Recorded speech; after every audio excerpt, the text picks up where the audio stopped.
മുഅ്മിനീങ്ങളെ, മഹാനായ റസൂലുള്ളാഹി സ്വല്ലല്ലാഹു അലൈഹി വസല്ലം തങ്ങൾ തന്റെ ജീവിത വിശുദ്ധി കൊണ്ടും ജീവിതത്തിലെ അത്യത്ഭുതകരമായ കാര്യങ്ങളെ കൊണ്ടും പ്രവാചകരിലേക്ക് മനുഷ്യരെ കൂടുതൽ ആകർഷിക്കുകയായിരുന്നു. ആ പുണ്യ തിരുമേനിയെ വേറിട്ട് പോകാൻ ഒരു നിലക്കും സാധ്യമാകാത്ത വിധത്തിൽ മനുഷ്യ ഹൃദയത്തിൽ കയറിക്കൂടാൻ സാധ്യമാകുന്ന വിധത്തിലുള്ള ഒരു കാന്തിക ശക്തി പ്രവാചകരിൽ ഉണ്ടായിരുന്നു സ്വല്ലല്ലാഹു അലൈഹി വസല്ലം. അത് ഏറെ ആകൃഷ്ടമായതും ആകർഷണീയമായതും സഹാബത്തിലൂടെ പല നിലക്കാണ്. അബൂബക്കർ സിദ്ദീഖ് റളിയല്ലാഹു അൻഹു ആ കൂട്ടത്തിൽ വളരെ പ്രസിദ്ധരായ ഒരു സ്വഹാബിയാണ്. സിദ്ദീഖ് തങ്ങൾ നബി സല്ലല്ലാഹു അലൈഹി വസല്ലം തങ്ങൾക്ക് വഹി ലഭ്യമാവുന്ന ആ സമയത്ത്, ആ സാഹചര്യത്തിൽ ആളുകളെ ബിസിനസ്സുകാരനായിരുന്നു. അറിയപ്പെട്ട മക്കയിലെ പ്രമുഖനായ ബിസിനസ്സുകാരനാണ്. അദ്ദേഹം ബിസിനസ് ആവശ്യാർത്ഥം ഷാമിലേക്ക് യാത്ര പോയിരുന്നു. ആ യാത്രക്കിടയിൽ അബൂബക്കർ സിദ്ദീഖ് തങ്ങൾ ഒരു സ്വപ്നം കാണുകയാണ്. സൂര്യനും ചന്ദ്രനും തന്റെ മടിയിൽ വന്ന് വീഴുകയും അതിനെ തന്റെ മേൽത്തട്ടം എടുത്തുകൊണ്ട് മടിയിൽ ആ തുണി കൊണ്ട് പൊതിഞ്ഞ് പിടിക്കുകയും സൂക്ഷിക്കുകയും ചെയ്തതായിട്ട് തങ്ങൾ കാണുകയാണ്. നേരം വെളുത്തു. ബഹുമാനപ്പെട്ട സിദ്ദീഖ് തങ്ങൾ ഈ സ്വപ്നം മനസ്സെന്ന് വിട്ടുപോകുന്നില്ല. ആ നാട്ടിലുണ്ടായിരുന്ന നസ്രാനിയായ അഥവാ ഇഞ്ചീൽ ഈസാ നബിയുടെ വേദഗ്രന്ഥത്തിൽ വലിയ പാണ്ഡിത്യമുണ്ടായിരുന്ന ഒരു പണ്ഡിതനെ സമീപിച്ചു. ഞാൻ ഇങ്ങനെ ഒരു സ്വപ്നം കണ്ടിട്ടുണ്ട്, ആ സ്വപ്നം എന്റെ മനസ്സിന്ന് പോണില്ല, എന്തായിരിക്കും അത് എന്നത്. അപ്പോൾ അദ്ദേഹം ചോദിച്ചു, നിങ്ങൾ എവിടെ നിന്നാണ് വരുന്നത്? പറഞ്ഞു, ഞാൻ മക്കയിൽ നിന്നാണ് വരുന്നത്. ഏത് ഗോത്രക്കാരനാണ്? ഞാൻ ബനൂ തൈം ഗോത്രക്കാരനാണ്. അപ്പൊ ആളെ നാടും വീടും കുടുംബമൊക്കെ അന്വേഷിക്കാം. അപ്പൊ മക്കയിൽ നിന്ന് കടന്നു വരുന്ന ആളാണ് എന്ന് മനസ്സിലായി.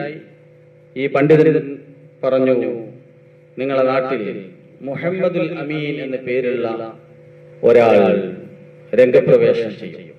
മുഹമ്മദ് എന്ന പേരുള്ള ഒരാൾ.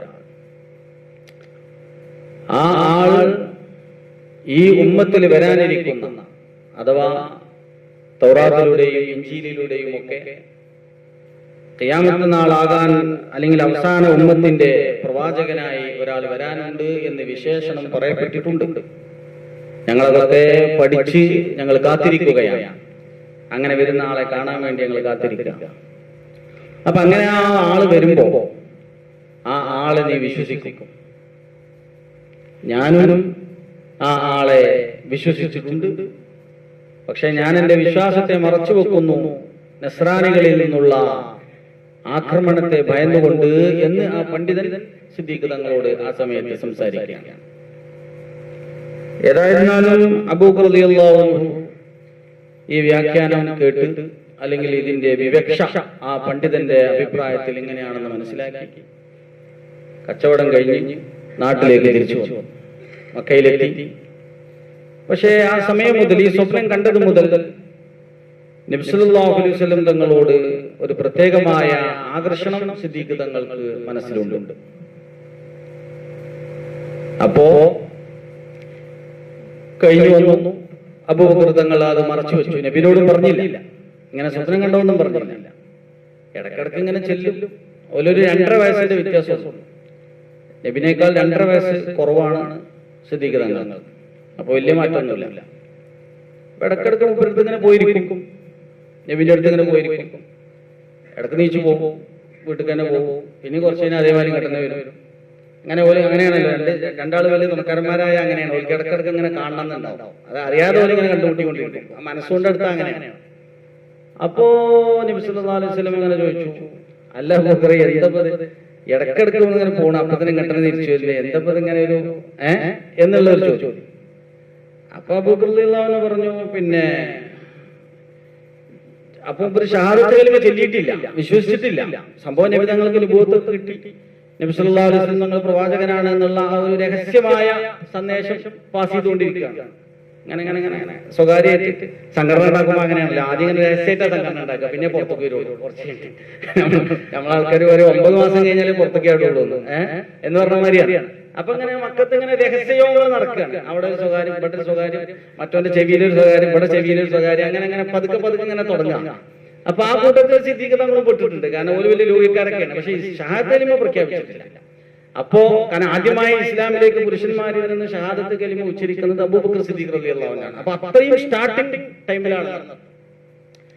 അപ്പോ സിദ്ദീഖ് തങ്ങൾ പറഞ്ഞു, അല്ല എനിക്ക് അപ്പൊ സിദ്ദീഖ് തങ്ങൾ ഈ നസ്രാനിയായ പണ്ഡിതനിൽ നിന്ന് എന്ത് മനസ്സിലാക്കിയിട്ടുണ്ട്? ഇങ്ങനെ മുഹമ്മദ് വരും ചെയ്യും, ആ മുഹമ്മദ് കുറെ മുഅ്ജിസത്തുകളൊക്കെ പ്രകടിപ്പിക്കും, പ്രവാചകനാണ് എന്നതിന് കുറെ മുഅ്ജിസത്തുകളൊക്കെ പ്രകടിപ്പിക്കും. അതൊക്കെ ഇഞ്ചീലിൽ പറഞ്ഞിട്ടുള്ള കാര്യങ്ങളാണ്, വേദഗ്രന്ഥങ്ങളിൽ ആ വിഷയങ്ങളുണ്ട്.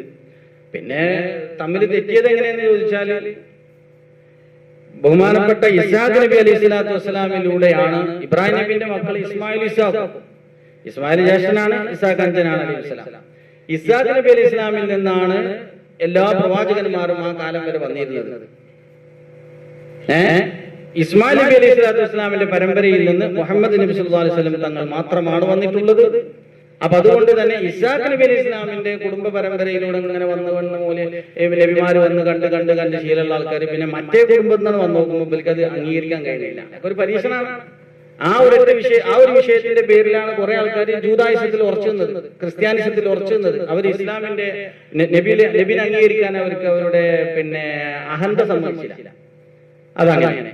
അപ്പൊ ചുരുക്കം പറഞ്ഞ നബി സല്ലല്ലാഹു അലൈഹി വസല്ലമയോട് ഇങ്ങനെ മുഅ്ജിസത്തൊക്കെ കാണിക്കുന്ന ആളാണെന്നൊക്കെ ഈ പണ്ഡിതൻ പറഞ്ഞു കൊടുത്തിട്ടുണ്ട്. അപ്പൊ നബിനോട് പറഞ്ഞു, അല്ല നിങ്ങൾക്ക് ഒരു പ്രവാചകനാണെന്നുള്ളതിനിപ്പോ ഒരു മുഅ്ജിസത്ത് ആവശ്യമുണ്ട്. സംഗതി എനിക്ക് നിങ്ങളായിട്ട് വലിയ അടുപ്പം തന്നെയാണ്.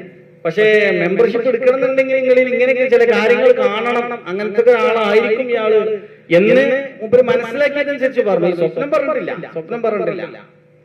അപ്പോ നബിതങ്ങൾ ചോദിച്ചു ചിരിച്ചിങ്ങാണ്ട്, അല്ല അന്നാ കണ്ട സ്വപ്നം പോരേന്ന് ചോദിച്ചു.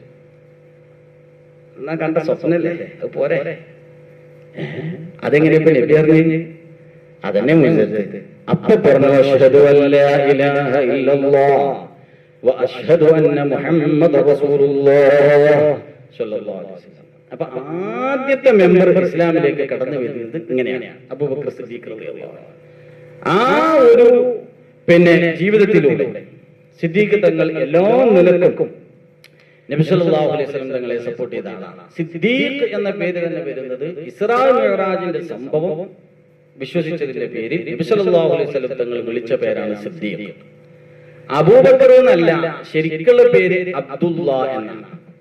ഇസ്ലാമിലേക്ക് വരുന്നതിന്റെ മുമ്പ് അബ്ദുൽ കഅബ എന്ന മൂപ്പരുടെ പേര് അബ്ദുൽ കഅബ. കാരണം കഅബക്ക് അത്ര വലിയ പ്രാധാന്യം ചരിത്രാതീത കാലം തൊട്ട് തന്നെ ഉണ്ട്. അബ്ദുൽ കഅബാദാണ് ഇസ്ലാമിലേക്ക് വരുന്നത്. ഇസ്ലാമിലേക്ക് വന്നപ്പോൾ നബി തങ്ങൾ പറഞ്ഞു, എന്റെ പേര് അബ്ദുൽ കഅബ എന്ന് വേണ്ട, കാരണം കഅബന്റെ അടിമ എന്ന് പറയുമ്പോൾ അത് ശരിയല്ലേ. അങ്ങനെ ചില ആൾക്കാർ അബ്ദു കൂട്ടിങ്ങാണ്ട് അള്ളാന്റെ പേരെല്ലാത്തിലേക്ക് ചേർത്തിരുന്നതാണ്. അപ്പൊ ഇതിന്റെ ഇടയ്ക്ക് അങ്ങനെ പേര് വരും. അള്ളാന്റെ പേരൊന്നല്ല, അബ്ദു കൂട്ടിയിട്ട് അതാണ് തോന്നിമാരി ഇടുകയാണ്. അങ്ങനെയല്ല, അബ്ദു കൂട്ടിയിടുമ്പോൾ അത് അള്ളാന്റെ പേര് കൂട്ടിയിടണം. അടിമ അബ്ദു ആണ് അടിമ. അപ്പൊ അബ്ദുൽ കഅബ വേണ്ട, എനിക്ക് അബ്ദുള്ള എന്നായിക്കോട്ടെ. അബൂബക്കർ സിദ്ദീഖ് തങ്ങളുടെ പേര് അബ്ദുള്ള എന്നാണ്. ഏറ്റവും നല്ല പേര് അബ്ദുള്ളയാണ്. അപ്പോ അബ്ദുള്ള എന്ന് പേരിട്ടു. പിന്നീട് ഈ ഇസ്രാ മിഅ്റാജിന്റെ സംഭവം ഉണ്ടായപ്പോ സിദ്ദീഖ് എന്ന് വിളിച്ചു. അപ്പോ അബൂബക്കർ വിളിപ്പേരാണ്. അറബിയിൽ നമ്മൾ കുഞ്ഞത്തലം എന്ന് പറയും. പേരുകൾ പല ഐറ്റം. അബ്ദുള്ള എന്ന കാര്യപ്പെട്ട ആൾക്കാരെ പേര് വ്യക്തമായി പറയലിൽ നിന്ന് മറച്ചു പറയാൻ വേണ്ടി ഒരു പേരിടും. അതൊക്കെ അറബി ശൈലിയാണ്. നമ്മളവിടെ അങ്ങനെ ഉണ്ടല്ലോ, കുഞ്ഞോന് മറ്റേ അങ്ങനെയൊക്കെ ചില പേരുകളൊക്കെ ഉണ്ടാവുമല്ലോ, ശരിക്കുള്ള പേര് പറയാതെ. പിന്നെ അതേപോലെ സിദ്ദീഖ് തങ്ങൾ അത്തീഖ് എന്നും പേര് വരുന്നുണ്ട്. അത്തീഖ് എന്ന് പേര് വരാൻ കാരണം മോചിതൻ എന്നാണ് വാക്കർത്ഥം. അത് റസൂലുള്ളാഹി സ്വല്ലല്ലാഹു അലൈഹി വസല്ലം ഒരിക്കൽ അബൂബക്കർ സിദ്ദീഖ് തങ്ങളെ നോക്കിയിട്ട് പറഞ്ഞു, ഹാദാ അത്തീഖ് മിനന്നാർ, ഈ മനുഷ്യൻ നരകത്തിൽ നിന്ന് മോചിതനാണ് എന്ന് പറഞ്ഞു. ജീവിച്ചിരിക്കുമ്പോ തന്നെ ഇപ്പൊ ഇതൊക്കെ പറയണത്. അത് പറയാനുള്ള അധികാരം നബി സല്ലല്ലാഹു അലൈഹി വസല്ലം തങ്ങൾക്കുണ്ട്. അത് അല്ലാഹു സുബ്ഹാനഹു വ തആല കൊടുത്ത അധികാരമാണ്. ആരൊക്കെയാണ് സ്വർഗത്തിൽ, ആരൊക്കെയാണ് നരകത്തിൽ എന്നൊക്കെ ചിലത് ജീവിച്ചിരിക്കുമ്പോൾ തന്നെ നബി സല്ലല്ലാഹു അലൈഹി വസല്ലം തങ്ങൾ പ്രഖ്യാപിച്ചിട്ടുണ്ട്. അതിൽപ്പെട്ടതാണ് സിദ്ദീഖ് തങ്ങളൊക്കെ അതിൽപ്പെട്ടതാണ്. മക്കയിൽ ജനിച്ചു. അതുപോലെ തന്നെ അദ്ദേഹത്തിന്റെ മറ്റൊരു പ്രത്യേകത, മക്കയിൽ നിന്ന് മദീനയിലേക്ക് ഹിജ്റ പോയ മുഹാജിറുകളായ സഹാബത്തിനെ രണ്ട് വിഭാഗമായി തിരിച്ചു. ഒന്ന് മക്കയിൽ നിന്ന് മദീനയിലേക്ക് ഹിജ്റ പോയവർ, ഒന്ന് പിന്നെ മദീനയിൽ തന്നെയുള്ള അൻസാറുകൾ. അതിൽ മുഹാജിറുകളുടെ കൂട്ടത്തിൽ എണ്ണപ്പെട്ട സഹാബികളുടെ കൂട്ടത്തിൽ ഇസ്ലാമിലേക്ക് വന്നപ്പോ ഉമ്മയും വാപ്പയും മക്കളും എല്ലാം കൂടി ഇസ്ലാം മതം സ്വീകരിച്ചത് അബൂബക്കർ സിദ്ദീഖ് തങ്ങൾ മാത്രമാണ്. ബാക്കിയുള്ളവരൊക്കെ ഒന്നടഞ്ഞുകൊണ്ടാക്കാം. ഭാര്യ ആകുമ്പോ ഉമ്മ ആവുമ്പോ വാപ്പയായില്ല, വാപ്പയാവുമ്പോ ഉമ്മയായില്ല, മറ്റേതിൽ നിന്ന് നിൽക്കുക, ജാതി മാറാതെ ഇതിൽ നിൽക്കുക. സിദ്ദീഖ് തങ്ങൾ വന്നു അത് ഇസ്ലാം സ്വീകരിച്ചപ്പോ വാപ്പയും ഉമ്മയും മക്കളും ഒക്കെ സ്വീകരിച്ചു. അങ്ങനെ പ്രത്യേകത മൂപ്പരിക്കുണ്ട്. പിന്നെ അതുപോലെ തന്നെ അദ്ദേഹം ഇസ്ലാമിലേക്ക് വരുന്നതിന്റെ മുമ്പും വന്നതിന് ശേഷവും മദ്യപിച്ചിട്ടില്ല. അത് അപൂർവം ചില ആൾക്കാർക്ക് കിട്ടുന്ന സൗഭാഗ്യ. കള്ളും മുമ്പ് തൊട്ടില്ല. അതിന് പിന്നെ ഇസ്ലാമിലേക്ക് വരുന്നതിന്റെ മുമ്പ് മൂപ്പർക്ക് ഒരു അലർജി അങ്ങനെ ഉണ്ടല്ലോ. ഇപ്പൊ കള്ള് അനുവദനീയാന്ന് പറയുന്ന ആൾക്കാരെ ചിലത് കുടിക്കാത്തതുണ്ടല്ലോ. അപ്പൊ എന്ന് പറഞ്ഞാൽ മൂപ്പർക്ക് അതിനുള്ള ഒരു മനസ്സുണ്ടായിട്ടില്ല. അതുപോലെ തന്നെ ബിംബത്തിന്റെ മുമ്പിൽ സുജൂദ് ചെയ്തിട്ടില്ല. ഒരു ബിംബത്തിന്റെ മുമ്പിലും തല കൊണ്ടുപോയി വെക്കാൻ ഇസ്ലാമിക പ്രബോധനം വരുന്നതിന്റെ മുമ്പ് തന്നെ അദ്ദേഹം ചെയ്തിട്ടില്ല എന്നുള്ളതാണ്. അപ്പൊ ഇങ്ങനെയൊക്കെയുള്ള മഹത്തായ പദവിയും സ്ഥാനവും അല്ലെങ്കിൽ മഹത്തായ ഒരു ജീവിത പിന്നെ വ്യവസ്ഥിതിയും ഉണ്ടായിരുന്ന മഹൽ വ്യക്തിത്വമാണ് അബൂബക്കർ സിദ്ദീഖ് റളിയല്ലാഹു അൻഹു. അല്ലാഹു സുബ്ഹാനഹു വ തആല പ്രവാചകരുടെ ജീവിത വിശുദ്ധി കൊണ്ട് പ്രവാചകർ പിന്നെ ചേർത്തെടുത്ത ഇസ്ലാമിലെ പ്രഫുല്ലമായ ചരിത്രങ്ങളിലെ പിന്നെ വലിയ മഹത്തുക്കളാണ് അവരെല്ലാം. അല്ലാഹു ആ പ്രവാചകരുടെ ജീവിതത്തെയും ജീവിതാത്ഭുതങ്ങളെയും ജീവിത വിശുദ്ധിയെയും മനസ്സിലാക്കി കൂടുതൽ കൂടുതൽ ഈമാനുള്ളവരായി മാറാൻ അല്ലാഹു തൗഫീഖ് ചെയ്യട്ടെ. വാഖിറു ദഅ്വാനാ അൽഹംദുലില്ലാഹി റബ്ബിൽ ആലമീൻ.